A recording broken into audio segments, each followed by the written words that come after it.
La Société nationale d'électricité du Sénégal, Sénélec, vous offre votre revue de presse. Bonjour et bienvenue. Les fortes mesures du gouvernement, les avertissements de Y'en a marre contre le PASTEF, l'affaire Moustapha Diop sont les principaux sujets qui occupent la une des journaux parus ce mercredi. À la page 4 des Rewmi Quotidien, l'on apprend que le Premier ministre a présidé une réunion interministérielle sur l'état civil au Sénégal. Ousmane Sonko a demandé d'examiner la possibilité de rendre gratuite toute déclaration de naissance, décès, mariage ou divorce, ainsi que les jugements y afférents. Dans la même publication, il demande la régularisation des Sénégalais sans état civil et la régularisation des élèves sans état civil. Le Soleil évoque 8 points pour une remise en état. Ousmane Sonko propose d'accélérer la dématérialisation et la modernisation du système d'information de l'état civil, notamment à travers le programme NECAL. 409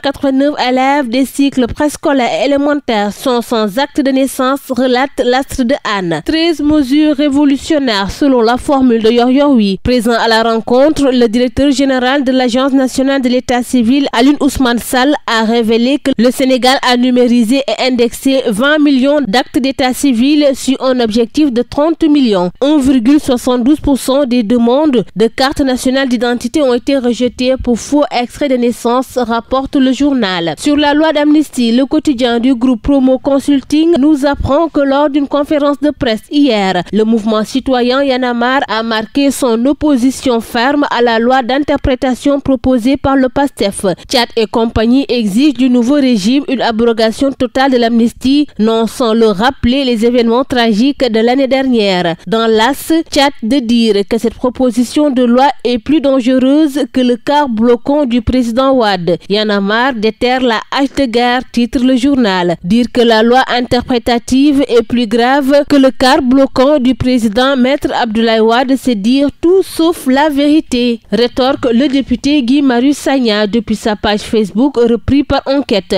Guy Marius Sagna ne s'arrête pas là. Il suggère que tout ce qui est excessif est insignifiant. En outre, dans son endettement, faire ce parallèle constitue une injure à leur intelligence. Dans la même mouvance, Alioune Tine, sans détour dans Sud Quotidien, déclare qu'une abrogation totale créerait un vrai chaos politique, institutionnel et social. Quant à Y'en a marre, il appose son veto à toute interprétation de la loi. Pendant ce temps, l'Observateur livre les secrets de l'audition de Moustapha Diop et dévoile les minutes du face-à-face du député maire de Louga avec la commission ad hoc. Le journal évoque le préjudice de 300 millions de francs CFA ainsi que les graves accusations de maraboutage. Je suis prêt à lever mon inviolabilité et aller répondre directement, dit-il dans les colonnes du quotidien du groupe Futur Média. Le journal Libération s'est intéressé à un autre sujet, d'espionnage et de licenciement abusif d'un cadre sénégalais. Après la CETER, Eiffage Rail en flagrant délit de flicage. Le directeur de la sécurité ferroviaire abusivement licencié après la surveillance de ses mouvements à partir d'un GPS planqué dans son véhicule de fonction. Requise après une plainte,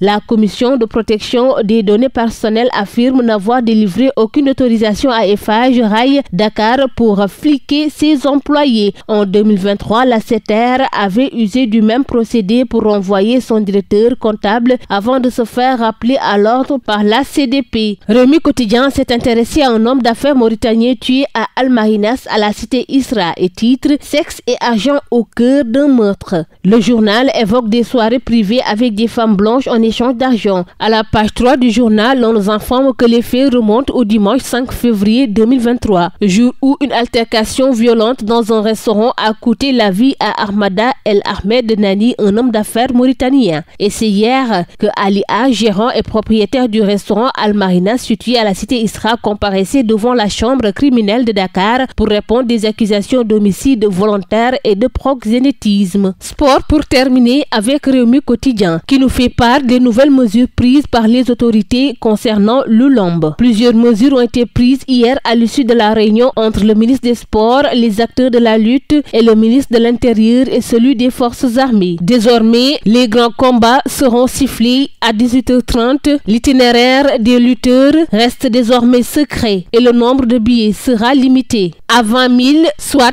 2 000 places de moins que la capacité de l'arène nationale. C'est tout pour votre revue de la presse. À vos kiosques et très bonne lecture. La Société nationale d'électricité du Sénégal, Sénélec, vous a offert votre revue de presse.